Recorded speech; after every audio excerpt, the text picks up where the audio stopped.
ଝୁଣା ଧୂପର ମହକ ଆଉ ବାଜାବଣାର ଶବ୍ଦରେ ପ୍ରକମ୍ପିତ ନବରଙ୍ଗପୁର। ବର୍ଷକୁ ଥରେ ବାପଘରକୁ ଆସିଛନ୍ତି ମା ବୁଢ଼ୀ ଠାକୁରାଣୀ। ପଲ୍ଲୀରୁ ସହର ସବୁଠି ଏବେ ଉତ୍ସବର ମାହୋଲ। ଆଦିବାସୀ ପରମ୍ପରା ଓ ଅଗାଢ଼ ବିଶ୍ୱାସର ଏହି ନିଆରା ପର୍ବ କଳସ ଯାତ୍ରା ବିଷୟରେ ଅଧିକ ଜାଣିବା ଆମର ଏହି ସ୍ୱତନ୍ତ୍ର ରିପୋର୍ଟରେ।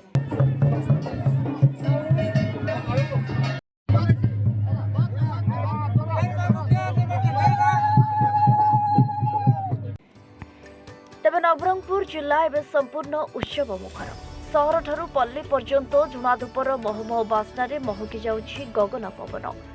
ବିଶ୍ୱାସ ରହିଛି ଯେ ମା ବୁଢ଼ୀ ଠାକୁରାଣୀ ପ୍ରତିବର୍ଷ ଚୈତ୍ର ମାସରେ ନିଜ ବାପ ଘରକୁ ବୁଲି ଆସନ୍ତି। ମାଙ୍କ ପ୍ରତୀକ କଳସ ଘର ଘର ବୁଲି ମହା ଓ ପଣା ଭୋଗ ଗ୍ରହଣ କରିବା ସହ ଶ୍ରଦ୍ଧାଳୁଙ୍କୁ ଆଶୀଷ ପ୍ରଦାନ କରନ୍ତି।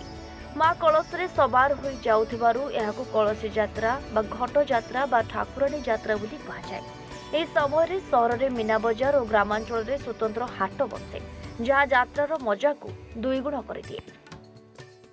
ଆମର ଅଞ୍ଚଳ ମାରେ ପ୍ରତ୍ୟକ୍ଷ ମା ଠାକୁରାଣୀଙ୍କର जोटा पूर्वर प्रचलित चली माँ आडंबर आमर चली प्राय यहाँ विधिवत भाव में 5 दिन तो निश्चित आरंभ हम। प्रथम दिन गोटे पीठरे पूजार्चना हम, होम यज्ञ हम, तापर 3 दिन माँ गाम परिक्रमा करती आ शेष दिन से निआरे चलती। निआरे चलला पर पुणी पीठ को प्रत्यावर्तन करती। यही समय से निआ चलवा समय सर्वसाधारण निजर आस्था और विश्वास रखी माँ सहित समस्ते जाती। आठी आमर शिरा गुणिया भी जो मैंने पूजा करते से भी सांगे जाती, सर्वसाधारण भी जाती। देखु ये जो ठाकुराणी यात्रा होची यह होची अभियुक्त कोरापुट जिलार गोटे मुख्य पर्व समस्तंकर अच्छी जे यही चैत्र मासरे माँ ठाकुराणी निज शाशुघर छाड़ी बापघर को आसती एवं बापघर आसला अली कन्या को जमी पाचुड़ी संपर्क मैंने समस्ते निज निज घर को पाचुड़ी एवं विभिन्न प्रकार भोगराग देकर चर्चा करती माँ ठाकुराणी समस्त को आशीष प्रदान करती। सारा आमर अभियुक्त कोरापुट जिलार एक गणपर्व। नवरंगपुर ए यात्रा टिके नियारा।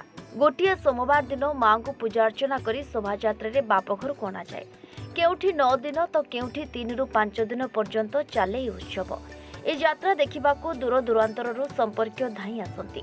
विशेषकर सासू घर को जाइथिबा झियो माने बाप घर को फेरती।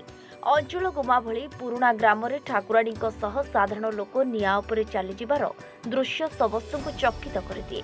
पड़ोशी राज्य छत्तीसगढ़, आंध्र और महाराष्ट्र रू आसिथिबा हस्तकला जिनिसर स्टॉल मध्य एठारे बेस आकर्षणीय होइथाय। आ मु एठी आछि अंचल गुमा गाँव रे ठाकुराणी यात्रा होची।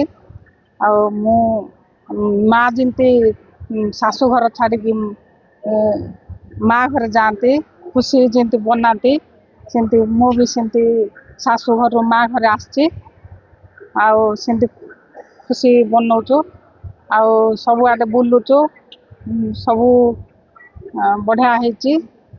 निश्चित आज्ञा आमर बुढ़ी ठाकुराणी महत्व अच्छी, आशीर्वाद अच्छी एवं तार निश्चित सत्यता अच्छी आम अनुभव करूँ। प्रति वर्ष आमर चैत्र मासरे यही जो मास भितर शुक्ल पक्ष भितर गोटे आमर जो ठाकुराणी यात्रा हुए यह आमर 3 दिन चले, रविवार, सोमवार और मंगलवार। एथिरे बहु आडंबर बहुत समारोह आम या पालन कर गोटे महत्व अच्छी जमी से प्रत्यक्ष देवी ना आम आम साधारण मनुष्य आम हाथ दियासिल छोले गरम होगा पड़ी जाए शीत साक्षात माँ चलती कि किसी हुए ना। अपुत्री को पुत्र दियंती, निर्धनी को धनी दियंती एवं दुखी को साहस दे भल करती, रोग मुक्त करती। से विषय आम निश्चित भाव अच्छी। तेणु ये जो पर्व आम मानु एवं तार आशीर्वाद भिक्षा करी आम निश्चित फल प्राप्ति हो ना सब एत गहली एत समारोह रहा सहज साध्य नुहे। शह शह वर्षर परंपरा आज भी अक्षुण्ण। सबुठारु बड़ विशेषत्व हेउछि समस्त पूजापाठ संपूर्ण आदिवासी रीतिनीति अनुष्ठित हुए। ए विश्वास और आस्था ही नवरंगपुर माटी को करिछि स्वतंत्र।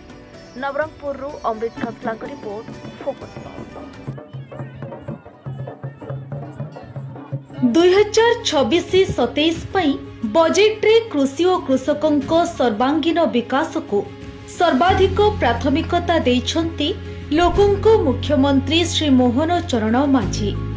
चाषी मानक आर्थिक सशक्तिकरण पई व्यापक सहायता राशिर व्यवस्था सह कृषि क्षेत्र में आधुनिक ज्ञानकौशल और यांत्रिकीकरण को प्रोत्साहन देबा पई अनेक गुरुत्वपूर्ण पदक्षेप ग्रहण करिसंती। समृद्ध कृषक योजना पई 6088 कोटी, पीएम किसान योजना रे 20,230 कोटी, कृषि यांत्रिकीकरण एवं कृषि उद्योग पई 841 कोटी और श्री अन्न अभियान पई 400 कोटी टंकार व्यय बराद करा जायछि। एही बजेट अधीन रे पुष्टि शस्यर चाष और व्यवहार को वृद्धि करने सहित ग्रामीण अर्थनीति को सुदृढ़ करी ओडिशार प्रतिटी कृषक परिवार को एक समृद्ध और आत्मनिर्भरशील भविष्यत प्रदान करने को लक्ष्य रखिछंती लोकंक सरकार।